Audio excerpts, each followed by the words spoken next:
ఈ ప్రభుత్వం చేసిన అన్యాయాలన్నీ కూడా సోషల్ మీడియా ద్వారానో మమ్మల్ని కామెంట్ చేయాలని చూస్తే మాత్రము కొంతమంది మేము అస్సాంకు ట్రైన్ టికెట్లు బుక్ చేసిన మా డబ్బులతో. ఈరోజు సాయంత్రం ట్రైన్ ఉంది విజయవాడ నుంచి అస్సాంకి. ఓడిపోయిన మంత్రులు ఎమ్మెల్యేలు అంతా పోవచ్చు ఇంట్లో. మా డబ్బులతో బుక్ చేసినాం అస్సాంకు ట్రైన్ టికెట్లు. ఎవరైనా మాకు ఇబ్బందిగా ఉందంటే అస్సాంకి వెళ్ళిపోవచ్చు. స్థాయి బట్టి టికెట్లు బుక్ చేసిన ఫస్ట్ క్లాసు సెకండ్ క్లాసు అనుకున్నాం. ఫస్ట్ రెండు బోగి సరిపోతాయి అనుకున్నాం. ఈ ట్రైన్ మొత్తం వెళ్ళి వచ్చింది.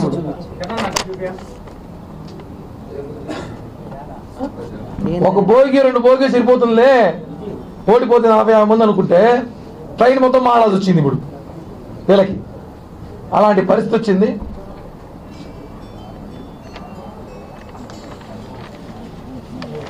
ఇంకోసారి పవన్ కళ్యాణ్ లాంటి వ్యక్తితో 2 చోట్ల ఓడిపోయినారు.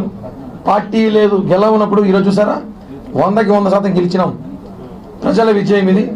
ప్రతి ఒక్కరికి హృదయపూర్వక ధన్యవాదాలు తెలియజేస్తూ, జగన్మోహన్ రెడ్డి గారిని గెలిస్తే వైజాగ్లో కానీ ప్రమాణ స్వీకారం చేయాల్సి వస్తే నేను తిరుపతి నుంచి వైజాగ్ వరకు నా డబ్బులతో పోస్టర్లు వేస్తా అని చెప్పిన.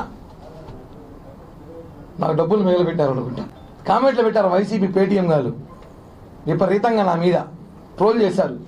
ఒరే కిరణ్ రాయల్ ఒరే ఏదో పోస్టర్లు రెడీ చేసుకో, డబ్బులు ఉన్నాయా లేవా, కావాలా డబ్బులు పంపించేదని ఫోన్పే నెంబర్ చెప్పు, గూగుల్ పే నెంబర్ చెప్పు. ఇప్పుడు చెప్తాను, డబ్బులు పెట్టుకొని మీకే అవసరం ఉంటుంది, జర్నీ చేయాలి మీరు అందరూ కొంచెం అట్లా చెప్తాను. పవన్ కళ్యాణ్ గారు ఇలా చెప్పారు, ఎవరినేం మాట్లాడదని. మేము కూడా ఏం మాట్లాడడం లేదు. కొంచెం మాకున్న బాధని ఆనందాన్ని వ్యక్తం చేసుకోవడం తప్పు కాదు. ఇన్ని సంవత్సరాలు మేము పడిన బాధ, మేము పడిన కష్టాలు జనం ఎవరైనా ప్రేమతో ఓట్లేసి చూశారు, కసితో ఓట్లేసి చూసాం, భయంతో ఓట్లేసి ఈసారే జనంకు భయం వచ్చింది. వీళ్ళు మళ్ళీ వస్తే ఏం చేస్తారు అనేసి అసెంబ్లీ గేటు కూడా తాకని చెప్పినారు. ఈరోజు వాళ్ళ అసెంబ్లీకి రావడం మానేస్తారు. ఇంకా పాతాళాలను తొక్కుతామన్నారు పవన్ కళ్యాణ్ గారు. మేము కూడా అనుకున్నాం పాతాళం అంటే ఏదో అనుకున్నాం. ఇట్లాంటి పాతాళం ఎప్పుడు చూస్తున్నాం, చిన్న దెబ్బ కాదు. వైఎస్ఆర్ కాంగ్రెస్ పార్టీకి ప్రజల బిడ్డ జగనన్నకి ఇది అసలు 11 సీట్లు అనేది కూడా ఆయన ఆలోచిస్తాడు. అది కూడా గెలవకుండా ఉంటే అసెంబ్లీ పని ఉండదు కదా. ఇప్పుడు 11 మంది పోయి అవమానం పడ్డాం కానీ ఎందుకు అనేసి పరిస్థితి ఇలా వచ్చింది రాష్ట్రంలో. మీరు చేసిన అన్యాయాలు, అక్రమాలు, దౌర్జన్యాలు విచ్చలవిడిగా ఈరోజు రాయలసీమలో చూడండి, ఈ జిల్లాలో చూడండి, ఇన్ని సీట్లు గెలిచాం మేము. ప్రజలు భయపడి పరిగెత్తి ఓట్లేశారు. వీళ్ళు మళ్ళీ కానీ గెలిస్తే మనం ఎవరు బతకలేము, మనం ఎవరు ఉండలేము. దారుణమైన పరిస్థితుల్లో రాష్ట్రం ఉన్నప్పుడు పవన్ కళ్యాణ్ గారు ఈరోజు నిజం చెప్పాలంటే ఒక బాహుబలిలాగా వచ్చాడు ఆయన ఈ రాష్ట్రానికి. త్యాగాలు చేసిన పర్లేదు, నా సీట్లు పోయినా పర్లేదు, జగన్మోహన్ రెడ్డి అనే వ్యక్తి రాడు అని చెప్పాడు. ఛాలెంజ్ చేసి మరీ చెప్పాడు. చెప్పి చేసిన వ్యక్తి పవన్ కళ్యాణ్ గారు. ఈరోజు మనం చూసుంటాం స్ట్రైక్ రేట్ 100%. మనం మ్యాచ్లు చూస్తుంటాం ఐపీఎల్, దానికన్నా పెద్ద స్కోరే కొట్టాను. 21 స్వీప్,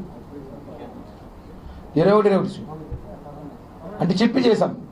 భారతదేశ చరిత్రలో ఎవరు కూడా చెప్పిన పోటీ చేసిన ప్లేస్ 21 గెలుస్తున్నాం, 2 ఎంపీలు గెలుస్తామని చెప్పామంటే అర్థం చేసుకోండి మాకు ప్రజల మీద ఎంత నమ్మకం ఉందో మా నాయకుడు తెలుసు. ఆయన చెప్పి చేశాడు. మీరు వై నాట్ 175 అన్నారు. మొన్న సాయంత్రం కూడా సజ్జల రామకృష్ణ రెడ్డి గారు 16-11 సంబరాలు చేసుకోండి అన్నాడు. సంబరాలు చేసుకోమన్నాడు కానీ ఎవరు చేసుకోమని చెప్పలా. అది అర్థమే మమ్మల్ని చేసుకోమని అనేసి. చివరికి రాష్ట్రంలో ప్రజలు మీరు వద్దు, మీ పని అయిపోయింది, వెళ్ళిపో చెప్పడానికి ఈ ఒక ఓటు రూపంతో వేసిన ఆయుధం. మన జిల్లాలో చూసాం, తిరుపతిలో చూసారు, 2 డిజిట్లో వస్తాం, టీవీలో ప్రాబ్లం ఉందనేసి ఆ స్థాయికి వచ్చేసారంటే గుర్తుపెట్టుకోండి. ఈరోజు వైఎస్ఆర్ కాంగ్రెస్ పరిస్థితి ఇంకొక 2-3 నెలల తర్వాత ఎలా ఉంటుందో. ఈ రాష్ట్రానికి జనసేన పార్టీ చాలా అవసరం. ప్రజలందరూ కూడా మాకు తోడు నిలబడ్డారు.